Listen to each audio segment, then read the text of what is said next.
트럼프 대통령이 김정은에게 친서를 보냈다. 그런데 김정은이 거절했다. 이런 얘기 나옵니다. 그리고 우리 정부가 북한을 향해 방송하는 대북방송 스피커를 끄자 북한이 우리 주민들을 향해 송출했던 그 귀신 소리 이걸 껐다고 합니다. 다양한 북한과 관련된 이야기도 좀 준비되어 있습니다. 일단 도널드 트럼프 대통령이 어떤 의도로 이 친서를 보낸 걸까요? 함께 보시죠. 캐롤라인 레빗 백악관 대변인, 친서 교환의 여전히 열려 있다. 트럼프 대통령은 첫 임기 때 김정은과 열었던 정상회담을 토대로 진전을 이루고 싶어 한다는 얘기, 굉장히 적극적인 러브콜을 보냈고요. 여러 차례 이 뉴욕에 있는 북한 외교관에게 트럼프 대통령이 친서를 김정은에게 보낸 친서겠죠. 전달했는데 이 뉴욕에 있는 북한 외교관이 이걸 수령을 거부했다고 합니다. 수령에게 보내는 미국 수령의 친서를 감히 거부해? 이야, 캐롤라인 레빗 대변인 얘기 한번 들어보시죠. 이것도 숨기지 않았어요, 백악관이. 이것도 독특한데 한번 들어보시죠.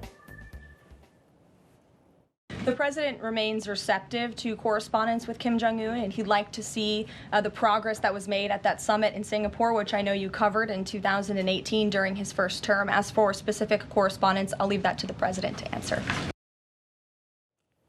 백악관이 숨기지 않았습니다. 우리가 친서 보냈다, 열려 있다.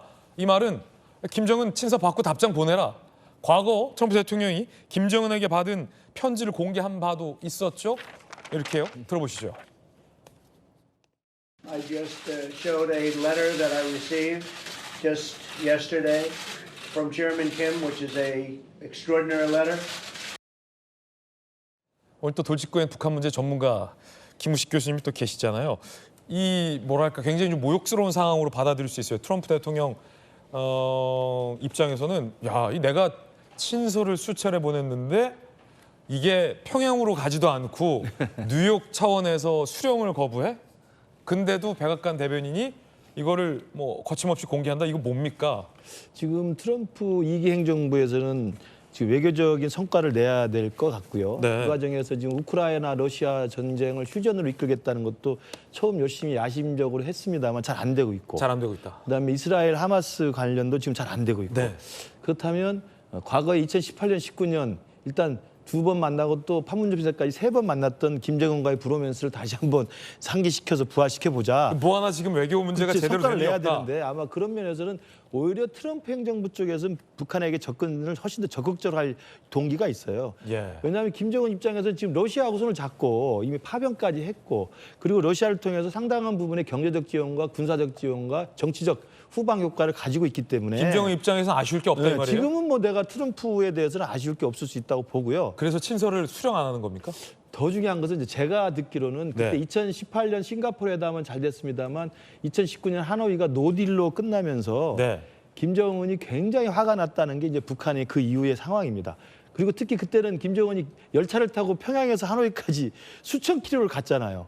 그 고생을 하며. 그 개고생을 하면서 개고생 방송 중에 개고생은 말고요. 그 고생을 하면서 그 갔는데 고생. 네네. 거기서 아무런 성과도 없이 사실은 결렬돼서 네. 또 수천 킬로를 다 다시 또 묵묵히 갔어야 되는 거거든요. 그렇죠. 그걸 북한 인민들이 다 본 거예요. 그래서 제가 알기로는 그 뒤에 북한의 내부적 분위기는 정말 트럼프와의 회담을 하면 저렇게까지 성과 없는 걸 하는 것은 정말 다시 할 필요가 없다라는 화가 많이 나 있다는 이야기도 많습니다. 그렇군요. 그렇기 때문에 이번에 다시 한다고 하면 그런 2019년에 하노이 노딜과 같은 것들은 사전에 다 차단할 수 있도록 지금 밀당을 세게 하는 거죠. 밀당하는 거죠. 그렇죠. 그러니까 지금은 또 트럼프가 훨씬 더 외교적 성과가 절실할 때고 김정은으로서는 지금 외교적으로 중국하고 러시아하고 지금 확실하게 연대의 끈을 갖고 있기 때문에 트럼프는 조금 이따 해도 된다는 생각이면 지금 이러한 밀당은 좀 더 지속될 가능성이 있다. 그렇기 때문에 우리 이재명 정부가 만약에 남북 관계에 어떤 생각을 갖고 있는지 모르겠습니다만 풀려고 한다면 이런 상황들 예의주시하면서 우리 대한민국의 국익 그리고 남북 관계 이 국익에 대해서 철저하게 계산을 다 하고 타산을 한 다음에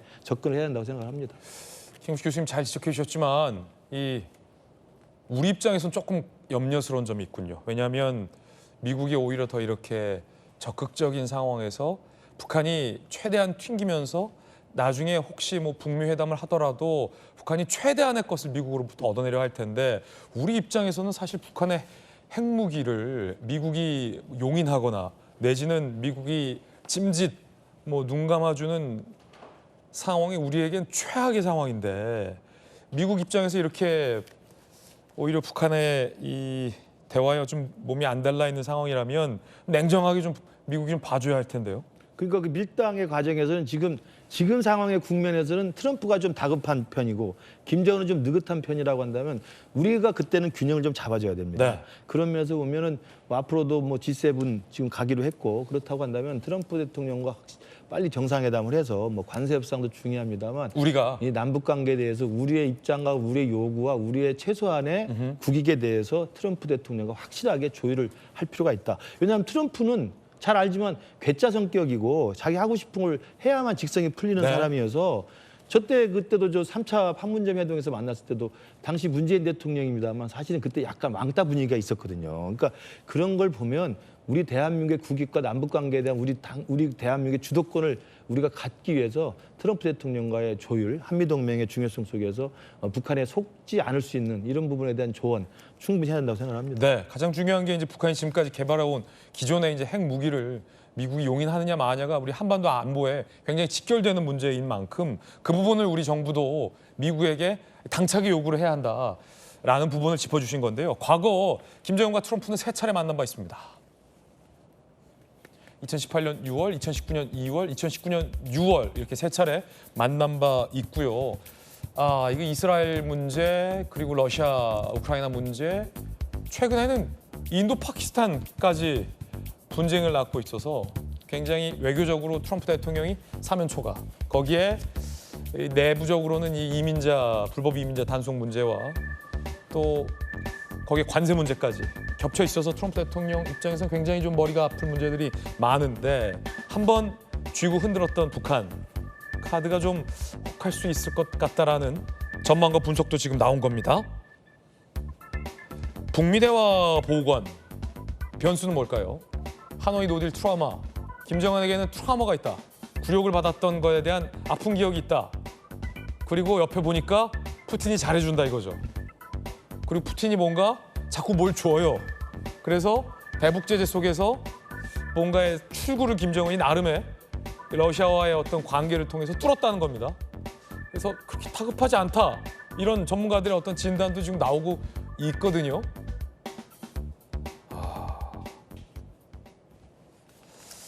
우리 정부가 좀 지혜롭게 잘 해결책을 찾으려 봅니다. 그 가운데 트럼프 대통령 부부가 공연을 보러 갔다가 욕설을 들었다고 합니다. 현장 영상으로 보시죠. First Lady, do you remember your first theater production you saw?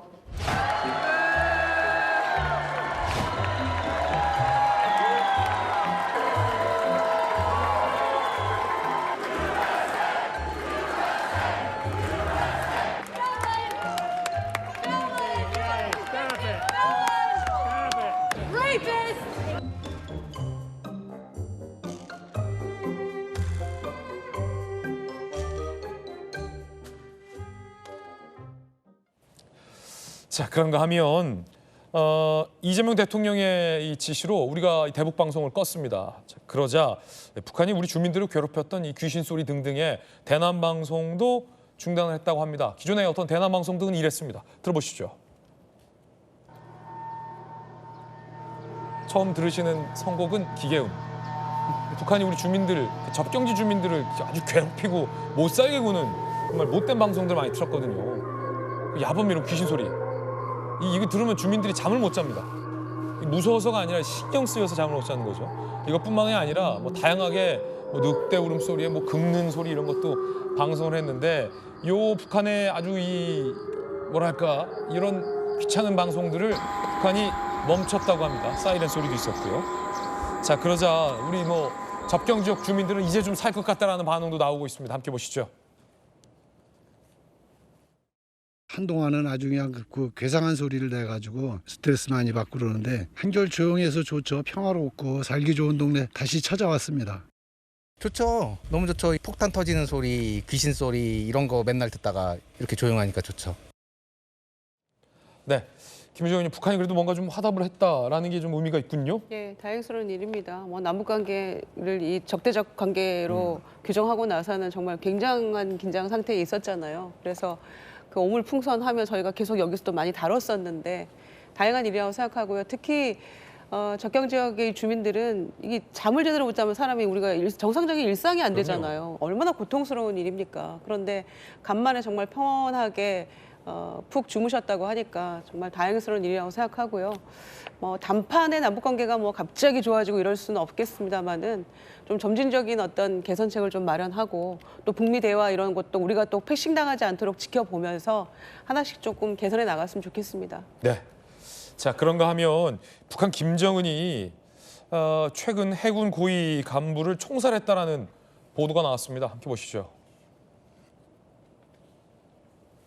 지난 4월에도 함정이 가라앉는 사고가 있었는데 이걸 은폐하려 했었다라는 소식통의 보도가 나왔고요. 그러자 경로한 김정은이 강건종합군관학교, 저기 장성택 공개 처형했던 장소로 지목된 곳이거든요. 함대 사령관은 고위 간부 10여 명을 총살했다. 김정은이 굉장히 경로했다라는 얘기도 나오고 있습니다. 자, 주진우 의원님, 새삼 저긴 굉장히 무서운 곳이에요. 총살시켜버렸다라는 건데 어떻게 보십니까? 네, 북한의 이제 독재 체제에서 이제 사법 시스템이나 이런 게 완전히 이제 무너져 있는 상태거든요. 그러니까 이 북한과의 관계 회복도 당연히 중요하고 저도 환영하는데 균형 잡히게 잘 봐야 돼요. 그러니까 저 북한 체제를 얼마만큼 신뢰할 수 있느냐의 문제가 있고 대북 확성기 문제도 마찬가지입니다. 인근 주변 분들에 대해서 고통받는 분들에 대해서 정부가 적절히 보상을 해줘야 되지만 대북 확성기를 틀었던 이유들을 좀 살펴볼 필요가 있습니다. 그 기존에 있었던 거는 다 천안함 폭침, 목함 지뢰 도발, 또 그다음에 핵실험, 그리고 오물풍선 이런 것들에 대해서 대응적인 조치로 한 것이거든요. 근데 그것을 문재인 정부 때도 확성기를 중단하고 나서 그 결과가 결국에는 당장 몇 달간은 좋았지만 그 이후에 보면은 미사일 계속해서 실험하고 그리고 미사일과 핵실험이 계속되면서 고도화됐거든요. 그러니까 이게 지금 안보가 결국 유화책만 가지고 되느냐 하는 문제가 있고 또 북미 문제도 마찬가지입니다. 지금 그 당시에 문재인 정부 때도 문제됐던 게 대한민국 패싱 논란이거든요. 지금 아까 김근식 교수님께서도 잘 말씀해 주셨다시피 트럼프 대통령 입장에서 본인의 정치적 성과여야 되기 때문에 대한민국을 패싱할 우려가 있고 핵을 또 용인할 우려도 있고 또 한미 주둔하는 그 미국 그 군대 주둔군에 대해서도 갑자기 그 숫자를 줄일 수가 있거든요. 주한미군에 대해서. 그러니까 그런 부분에 대해서도 균형 잡히게 봐야 되기 때문에 저희가 지금 확성기를 일방적으로 꺼서 화답한 부분까지는 저희가 좋게 평가하지만 그 이후에 후속 조치가 굉장히 정밀하게 가고 아까 나토 회의 참석이라든지 이런 부분도 우리가 지금 실용주의가 말은 좋지만 결과적으로는 양쪽 다에서 또 배타적으로 될 수가 있거든요. 그래서 이 부분은 국익 차원에서 좀 그 정권의 어떤 성향과 상관없이 좀 바라볼 필요가 있다. 그 말씀을 꼭 드리고 싶습니다. 네, 밸런싱이 중요하다. 안보의 밸런싱. 양트정 변호사님, 그런가 하면 그 벌러덩했던 그 신용 구축함을 진수식 다시 했다는데요, 맞습니까? 네, 그때 지난번에 나왔을 때 밧줄인가요? 그냥 인력으로 이렇게 다시 한 것처럼 그런 모습도 사람 동원해서 저걸 땡겼군요. 네, 정말 사람의 힘은 진짜 위대합니다. 예. 지금 멀쩡하게 진수식 다 했군요, 지금. 네. 야, 아니 그러면 기왕 이럴 거 뭘 또 총살까지 합니까? 근데 이제 지금 문제가 된 거는 그 벌러덩했던 그 구축함 문제가 아니라 과거에 이제 이제 침몰됐던 거를 이제 숨긴 은폐한 거에 대한 이제 뒤늦게 알게 된 거에 대한 이제 경로가 있었던 걸로 보이는데요. 그러니까 결국 이런 총살은 이제 김정은 본인이 이제 본인을 패싱한 거에 대해서 참지 못하고 그 이제 정권의 이제 권위를 태우기 위한 그런 행동으로 보이고요. 근데 사실 이제 지금 북한과의 이제 조금이라도 이제 대화의 채널이 이제 우선 대북 확성기라든가 이제 대북 전단 같은 걸 이제 금지하는 이제 그런 이제 조치가 원래부터 진작에 있었죠. 근데 이제 대북 전단 금지법도 있었고 그건 실제로 이제 2021년에 미국 하원에서 이제 톰 렌토스 인권위원회에서 그 부분은 사실 북한 대북 전단 날린 게 별로 의미가 없다. 왜냐하면 제대로 북한 정권을 알리지도 못하고 안에 있는 내용 자체도 사실 그 김정은에 대해서 굉장히 욕보이고 실제 이제 인권의 문제를 알린다기보다는 오히려 비방하는 거는 이제 그런 부분이 있어서 효과가 없는 걸로도 어느 정도 밝혀진 바 있는데 사실 그러니까 이번 일을 계기로 이제 조금 북한과의 남북 대화 채널이 다시 가동이 돼서 빨리 좀 평화라든가 물론 그 평화의 전제는 이제 국가나 안보 태세가 있어야겠지만 무조건적인 강경 체제보다는 이제 당근과 채찍을 번갈아 사용하는 그런 좀 이제 균형이 필요하다고 생각합니다. 예. 자, 진수직을 다시 가졌다. 이름이 강건함이군요. 마침 아까 이 총살시켰던 장소가 강건 군관종합학교인데 또 이름이 같네요.